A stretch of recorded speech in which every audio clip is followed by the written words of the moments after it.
But when you're working on your own, you have to make your own work. You're the one that has to put in that stack of papers in your inbox and say, this is what you have to do today. Everything's going perfect, everything's going great. Life is messy. And I want you to keep that in mind as you go through your entrepreneurial journey. To be aware of that, because it's going to happen to you. It happens to everybody. It's Oscar here for Notagrouch, and as you can notice, I've switched positions on my phone. What do you think about that? Mainly because I think this is a little bit safer, and I don't know, we're gonna try it out. I'm using my Fat Gecko with an Arca Swiss adapter to hold my phone in place, because every single phone car holder that I've tried doesn't really fit my car. I have a Honda Element and it's such a weird car and nothing really works. If I put it on the windshield, it's really far out and kind of sticks out like a sore thumb, and a cop may give me a ticket for obstruction of visibility. If I put it, there's nowhere to put it on my dashboard. The only way that I can put something on my dashboard or my area here would be, I found some that have the holder actually goes into your CD player a little bit and then it expands so it holds onto it, and that's where you can put the phone. I'm not sure that those are the best ones, and I don't want to damage my CD player. Not that I use it, but I don't know. Other than actually drilling holes onto the top of my dash, I don't see how else to hold the phone. In case you were wondering before, I would just wedge it in my visor and just point it down. And it worked okay most of the time, except I feel like I have to look up every time I want to make eye contact with you. But anyway, that's not what I want to talk about today. Just thought I'd mention why you see me from a different angle. You get to enjoy my double chin. Maybe this will encourage me to lose some weight. But in any case, I want to talk about getting discouraged in your business, because it happens to everybody. It happens all the time. I want to tell you a couple of things, and this is more a stream of consciousness and some of the things I've told my clients, because entrepreneurship is really hard. It's not something that, if it was easy to make money online, if it was easy to make money with your business, then everybody would do it. Obviously, we've seen a surge in people trying to start a business, because there's a lot of people that encourage that. It's just one step further from working from home, and we've been working from home now for 10 or 15 years, and a big portion of the workforce is now working from home. It's cheaper for the employees, for the employers. Employees seem to be happier. Some people say they're more productive. That's debatable. But once somebody gets a taste of working from home, it's very easy for them to think, oh, you know what? I could just start my own business. And why am I doing this for somebody else when I could do it for myself? And they take the plunge. And I encourage you to do that. I encourage you to do that and make your own money, be your own boss. But it's not without risk, and it's not without challenges. And I would even argue that the challenges are harder. You know, people think, oh, I'm going to be my own boss. I can make my own hours. I can work less.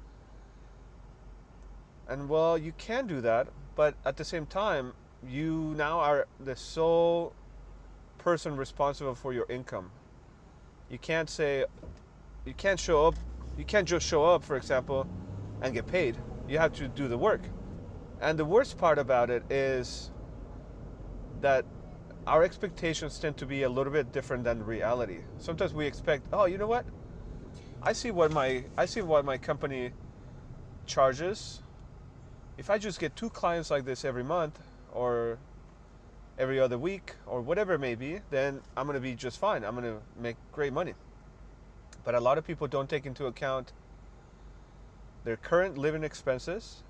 They don't take into account taxes. They don't take into account the fact that when they were working, all they had to do was their job. So if you were a technician or a specialist, Your boss would deliver work for you to complete. And then you would just do the work and turn it back when it was ready, whether that's the next day, the next week, and the month, whatever it is. But when you're working on your own, you have to make your own work. You're the one that has to put in that stack of papers in your inbox and say, this is what you have to do today.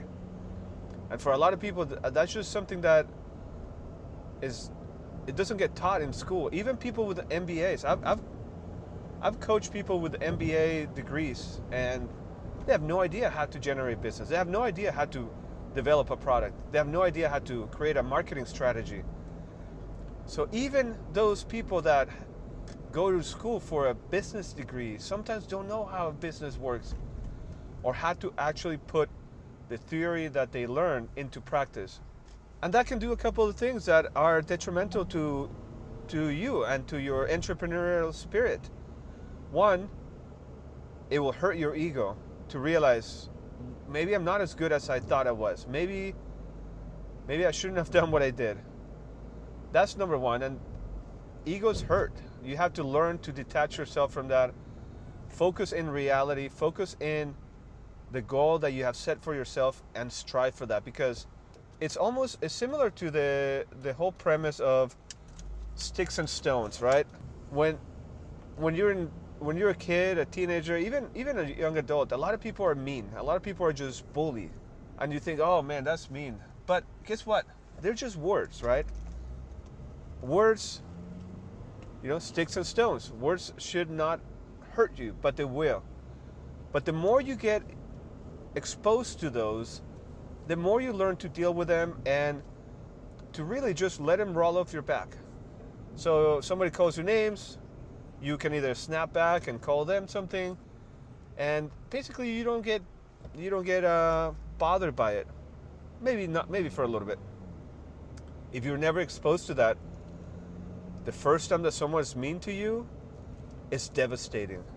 That's the same feeling when people go into business by themselves and they fail.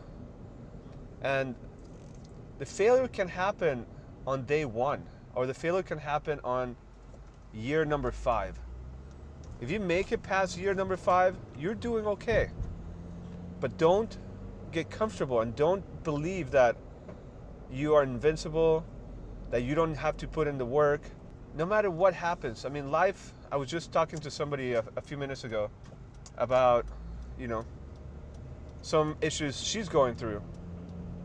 And I apologize because I approached her to pitch my business. I'm doing the work. I'm trying to generate my own business. That's part of doing business. But when I approached her, she told me, oh, I'm going through this and that. And I felt terrible. But at the same time, I had to do my part on doing the work. I apologized for that, and she said, don't worry about it, you're fine. Because, I felt badly that I was basically trying to pitch her my services. I mean, we're friends, we're acquaintances. I mean, we're friendly with each other, so I approached it as a friendly interaction, but I still felt terrible. And she said, this was very important. This is why I'm making this video. She says, don't worry, you're fine. Life is messy. And I want you to keep that in mind as you go through your entrepreneurial journey, because no matter how much you plan, no matter how much you know about your skills, no matter how capable you are, life gets in the way. Life hits you, and sometimes it's beautiful. Sometimes everything's perfect. There's not a care in the world. Everything's amazing. And like that song says, one of my life-shaping songs, Wear Sunscreen, says the things that matter are those that hit you on an idle Tuesday afternoon. Those are the ones that really, really take you back sometimes. If you think about a fight, a boxing match, those are the haymakers. Everything's going perfect. Everything's going great. You're doing your stuff. You're doing your thing. Maybe you're not rich. You're not a millionaire, but things are okay, and you're making progress. And bam, out of the blue, something just smacks you in the face, punches you in the mouth, I have so many analogies that are coming to my head. Like Mike Tyson says, everybody has a plan until they get punched in the mouth. Have you heard of that before? It's funny, but it's so simple. And that's exactly what happens sometimes. Sometimes you have a plan to do your life, to do your work, boom, boom, boom, everything's going great, or you think it is, and out of the blue, out of left field over here, boom, you get knocked, and you are blown away. Not only are you in shock from that, but immediately you start questioning everything you've been doing. And I want you to be aware of that, because it's going to happen to you. It happens to everybody.